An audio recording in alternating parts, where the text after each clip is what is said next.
Hey friends, hey, this is Tom, aka Fatherpain, in Southern California.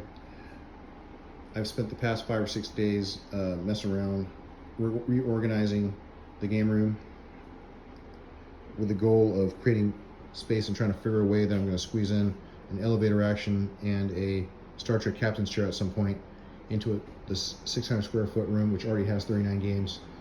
But I've come up with something that I'm pretty happy with. So why don't you guys take a walk with me and take a look at how it turned out, right? So as you enter the room, we still got the change machine on the left and this nook, this cutout cubbyhole space of Atari games. I repositioned Millipede right here so you can fully appreciate the beautiful artwork that it has. And I moved Crystal Castles over here. Again, you can appreciate the artwork. Millipede side art looking great. As you pan around over here, I'll walk through this little cubby hole here, this corridor. You can see the different games. Black Widow got moved over here. Space is a little bit tight. You still get a chance to appreciate the Black Widow side art. One of the things I liked, I think has improved, is I relocated pole position here. And pole position actually has a topper, but it's not installed right now because we're still doing work on it, but it's very, very close to being operational once again. Then you got Rampart here right next to it. Still have the Warlord stayed where it originally was, as did Afterburner and Spy Hunter. The rest of the games though got moved a little bit. So this is kind of how it is right now. Mr. Dew and Mr. Dew's Castle got moved.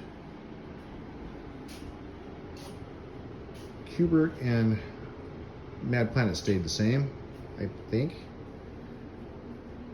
as did Missile Command. Front lines moved over a little bit, and that's a space right there. That's where elevator action is going to fit just perfectly. Taking a step back, right next to Afterburner is Terminator 2 is still sitting there, but then we move Zeke's Peak here. Zeke's Peak's an interesting game because it's only 23 inches deep, so it can fit in a lot of areas and make take advantage of nooks and crannies. Right next to that, we moved Tempest right here so that you can see the beautiful side art.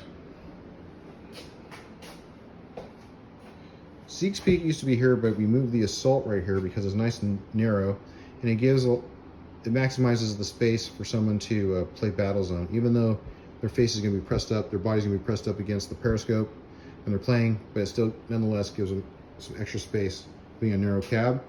And it also allows you to appreciate a little bit of the side art for Burger Time, as you can see.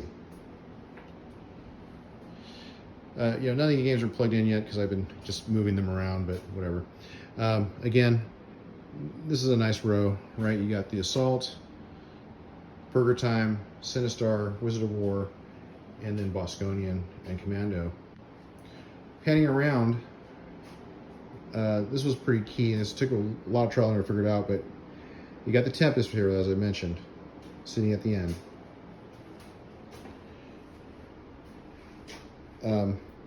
And right next to Tempest, we put the Crazy Climber cocktail, and it's sandwiched in between Tempest and Track and Field. The beauty of that is my cocktail, all my games are on wheels, so when I transferred the Crazy Climber onto wheels, it moves around really well, but the problem is it has a little bit of side-to-side rocking motion. That was completely eliminated by sandwiching that cocktail between these two games, so it's perfect now. And there's this complete little spot there for someone to sit down on both sides of the game, as you can see. And it's really cool because on this side you also get to appreciate the beautiful side art for Tempest. And it was, as a side bonus, as I mentioned, Zeke's Peak is a very narrow game at 23 inches, so I was able to push it forward and expose the side art for Terminator 2, and you get a good shot of Arnold Schwarzenegger, which I think looks fantastic. The side art there is really cool. One of my favorite movies.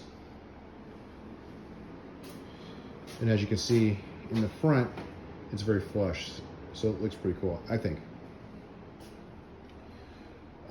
I experimented moving Commando around, but I ended up just liking it right here. It's kind of a one-off kind of cab that doesn't really match the other cabs, so it's a good spot there. It's a good looking cab. Move Defender over here, right next to Bank Panic. And as you come over to this row,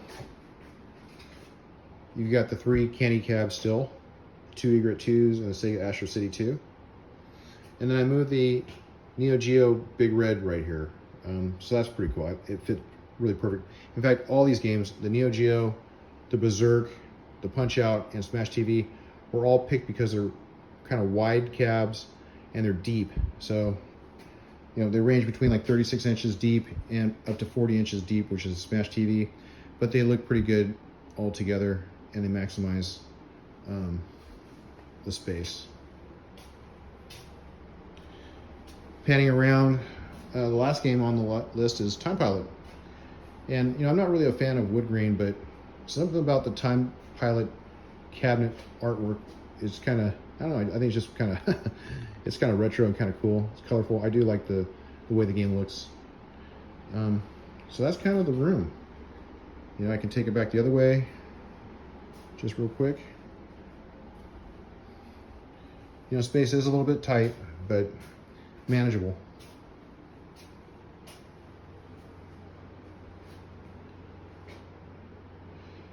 Like I said, hopefully within the week, good old elevator action will go right here. Also, my brother-in-law helped frame out this window. There's a window right behind this wall right here, which I had an ugly piece of black paper covering. It's gone now. We were able to paint it. So that's nice. So that's ready for some new wall art whenever I can get something made up. Next time I post a video, the games will all be on. Like I said, hopefully by that time, elevator action will be here.